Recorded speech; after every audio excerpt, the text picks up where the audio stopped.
Assalomu alaykum barchaga. Bugun sizlar bilan Toshkent amaliy fanlar universitetiga o'qishga kirish uchun onlayn ariza qoldirish va imtihon topshirishni ko'rib chiqamiz. Buning uchun sizga mobil telefon, kompyuter yoki planshet kerak bo'ladi. Qulaylik uchun kompyuter yoki planshetdan foydalanishingizni tavsiya qilamiz. Birinchi bo'lib utus.uz veb-saytiga kiramiz va bu yerda ariza qoldirish tugmasi mavjud. Shu yerdan ro'yxatdan o'tish sahifasi ochiladi.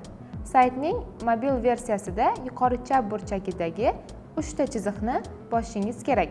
Ochilgan menyuning eng pastki qismidagi ariza qoldirish bo'limini toping va unga kiring.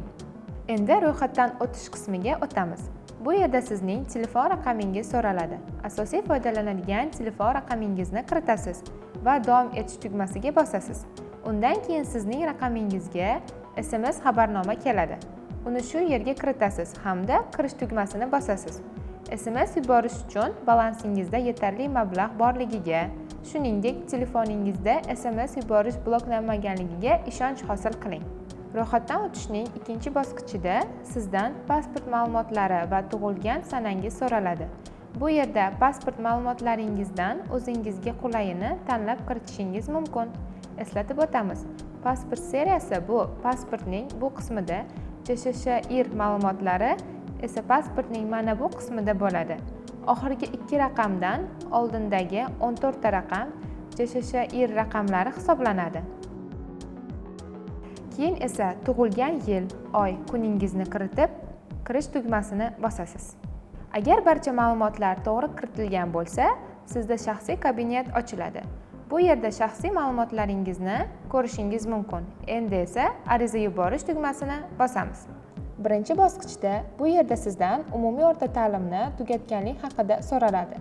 Iltimos, barcha bandlarni diqqat bilan o'qib chiqing va keyin tugmachasini bosib, men shartlarni tasdiqlayman va qabul qilaman tugmasini bosasiz.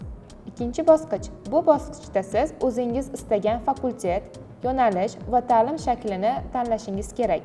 Ta'lim shaklini tanlab, o'qishga ariza berish tugmasini bosasiz.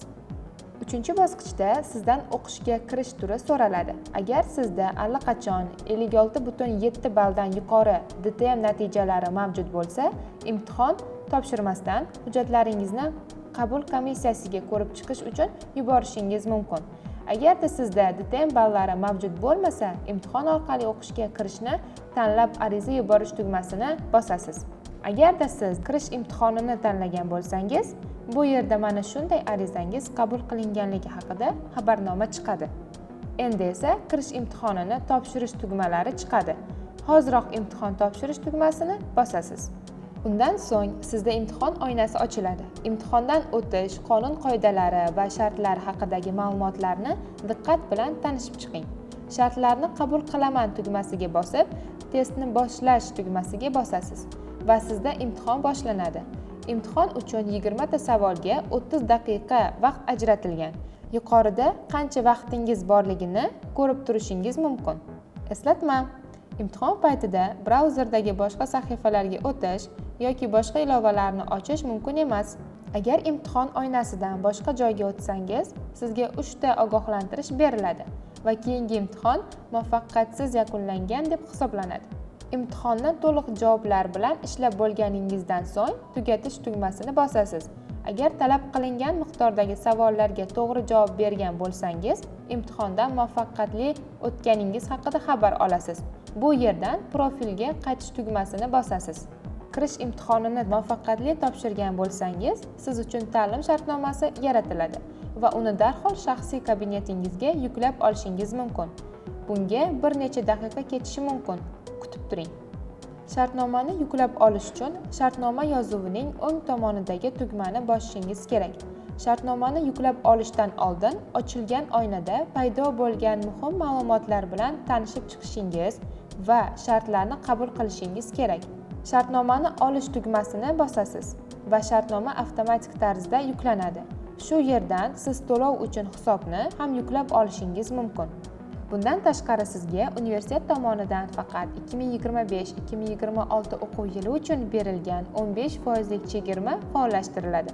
Agarda siz 10% chegirmalardan birini ham qo'lga kiritsangiz, sizning chegirmalaringiz jami 25% ga yetadi. Chegirmalar bilan tanishib chiqish uchun batafsil ma'lumot tugmasiga bosib, tanishib chiqishingiz mumkin. Sahifaning eng quyi qismida esa klik to'lov tizimi mavjud. Unga bosib, kontrakt to'lovini amalga oshirish mumkin. Eslatib o'tamiz, universitetimizda kontrakt summasini 4 ga bo'lib to'lash imkoniyati mavjud. Agar shartnomada ko'rsatilgan kontrakt summasining 100% ni birdaniga to'lasangiz, 10% lik chegirma olasiz. Summani kiritib, tugmaga bosganimizda to'lov qilinadigan klik to'lov saytiga o'tamiz. Shu yerdan telefon raqam va karta raqamlarini kiritib, to'lovni amalga oshirishingiz mumkin. Shuningdek, to'lovni klik ilovasida ham amalga oshirish mumkin. Faqat bu holatda iltimos, to'lovingiz muvaffaqiyatli qabul qilinishi uchun ism va familiyangizni, shuningdek, JSHRni to'g'ri kiritganingizga ishonch hosil qiling. Siz har doim shartnoma olish yoki to'lovni amalga oshirishni shaxsiy kabinetdan bemalol amalga oshirishingiz mumkin. O'qishlaringizga omad, xayr, salomat bo'ling.